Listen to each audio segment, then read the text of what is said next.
welcome to Crime Time 911. Have you ever, like as a kid, did you ever pretend to be somebody else that you wanted to be, like maybe a princess, a prince, maybe a famous person, a singer, anything like that? Well, in this story, the person that we're talking about did just that, but then he took it way too far. This story is about Anthony Enrique Gignac, who was born Jose Moreno. He was born in Colombia in 1970. He and his younger brother were orphaned at a very young age. So they, lost their parents at a very young age. They didn't have a lot of stability growing up as a result. He grew up in poverty, had, like I said, a lot of instability, that sort of stuff. So, like, that would be pretty scary as a child, like a small child losing your parents, basically not having anybody to rely on. But he would often see people of wealth around him. So he had that desire to want to be better, to want to do better, to, become well off at the very least. Reports say that living in poverty and being orphaned at such a young age had a very long-lasting impact on Anthony's psychological well-being. So in 1977, when Anthony was just 6, he and his brother were adopted. They were adopted by a couple who was middle class and living in Michigan, United States. So there's some kind of ray of sunshine for these poor little boys, living in poverty in Colombia and then now moving into the United States in a middle class home. I'm sure at the time that would have felt like living in a mansion compared to wherever it was that they were living in Colombia. Anthony's adopted parents say that he struggled with identity, belonging, and truthfulness from a very, very young age. He would often tell kids at school that his parents were very wealthy or in some cases famous. So again, that stems back to having that childhood imagination. However, by the age of 12, Anthony was already starting to impersonate royalty. So again, once you're, get into that like preteen years, you usually start to grow out of that childishness of, pretending to be somebody else.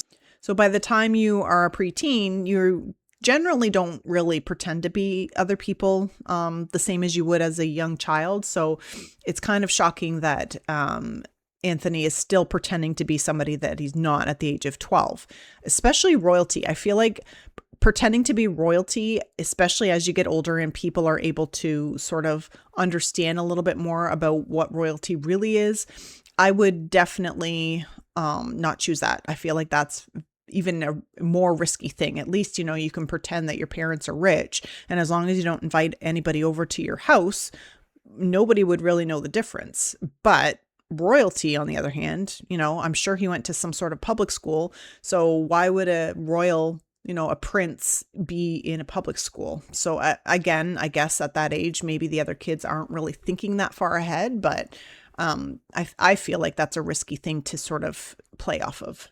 In one of the reported earliest instances that Anthony apparently pretended to be the son of a Saudi prince, he used it at a Mercedes dealership. He convinced them that he was the son of a prince, and they let him test drive a car. Like, Mercedes are not cheap. So I'm sure he was probably in his late teens, early 20s. That's risky to have somebody that young test driving such an expensive car without, a guardian or somebody a little bit more experienced around. So I guess he was really convincing to be able to, pull that off. So from that point on, he would continue to use the same persona for over 3 decades.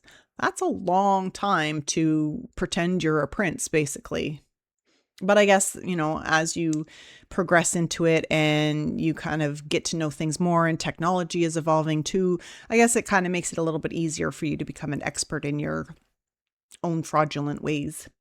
So starting in the 1980s, during Anthony's teen years and into his early adulthood, he would be involved in scams involving impersonations, theft, and fraud. And as mentioned before, his most well-known persona was the son of a Saudi prince. The name that he went by as he was pretending to be the son of a Saudi prince was Prince Khalid bin Al Saud. I apologize if I didn't pronounce that correctly. So he came up with a name to go along with the image that he was trying to portray. So again, that's, something that you have to do in order to convince people that you are who you say you are. So to support his illusion, he created counterfeit documents such as diplomatic credentials and ID. And again, in the 80s, when the technology really isn't there, that's a pretty masterful skill, I think, to be able to create fake documents that are so realistic that people don't blink an eye at. He used these fake documents to secure high limit credit cards and lines of credit from financial institutions.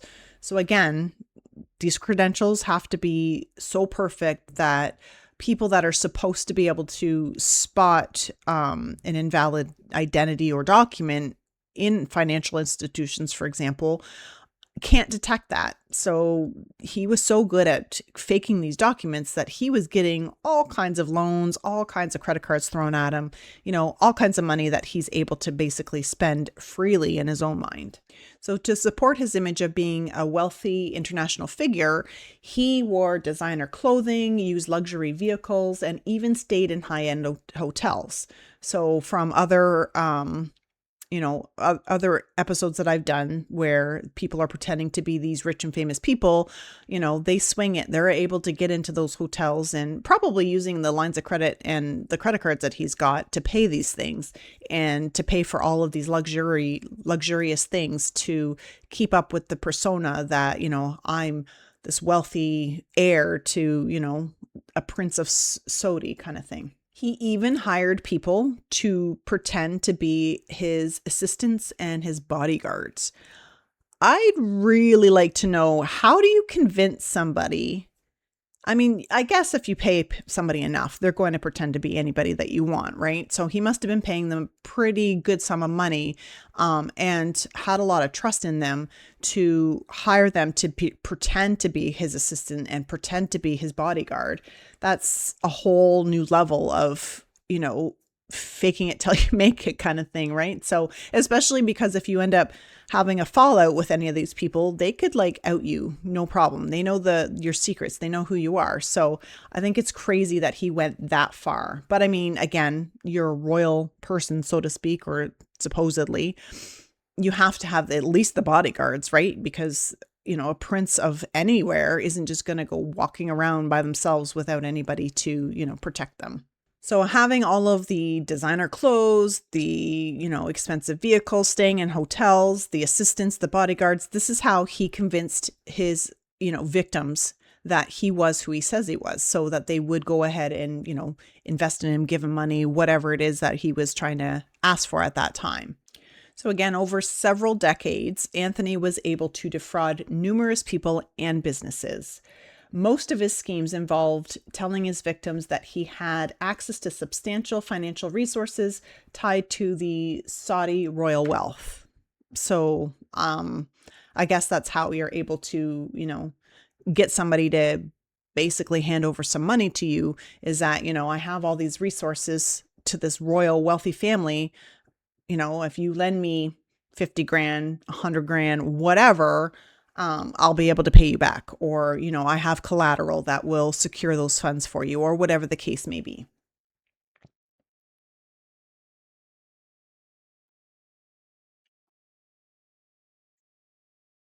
His targets were investors, business owners, and other professionals.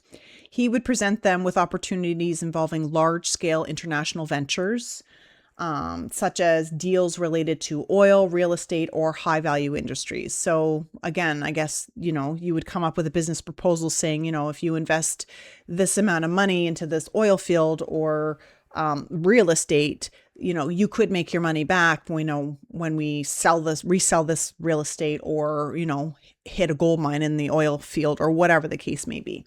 So all of these people believed that they were entering into a legitimate business arrangement with a wealthy royal son. They really thought that, he was somebody that was telling the truth, that they could rely on, that they, basically he was able to convince them so much that they kind of let their guards down, is the only thing that I can imagine that had happened. Because otherwise, why else would you, even if you were rich and totally wealthy, I feel like even giving 50 grand away to somebody that you don't know is huge. So he must have been really, really convincing. And in most cases, these people are very convincing, because otherwise, how do they do it for so long? And in this case, 3 decades. So some of these people would give Anthony luxury watches, jewelry, and travel accommodations, while others gave him large amounts of money, thinking they were investing into a business venture. So he didn't just take money, he took objects or trips as well. So in 2017, this is when Anthony's kingdom started to crumble. There was another businessman in Florida, somebody that he targeted. This man began to notice inconsistencies with what Anthony had been telling him. So, for example, during a meeting with this Florida businessman, Anthony claimed to follow strict Islamic dietary laws as part of his Saudi identity. However, the businessman would later catch him ordering and eating pork, which is prohibited in Islam.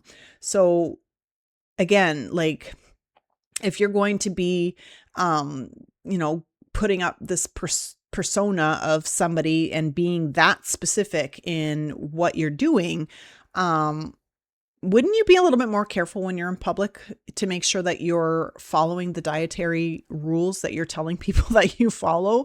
Like, if you want to eat pork, for example, if that's what you want to eat, why wouldn't you do that in your, the privacy of your own hotel room where other people can't see you?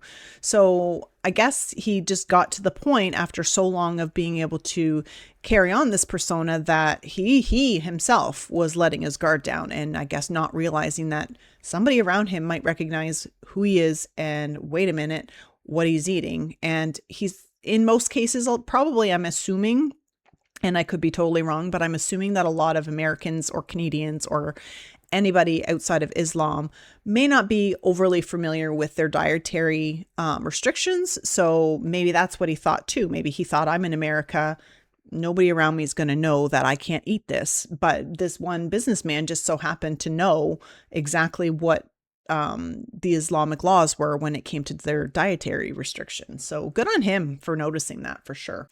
So after this Florida businessman discovered Anthony eating pork, he decided to dig a little deeper. He started to research into Anthony and his claims. So through this research, this Florida man found the reports of Anthony's prior history of impersonations and fraud. So red flags are just flying up everywhere for this Florida businessman. So what does he do next?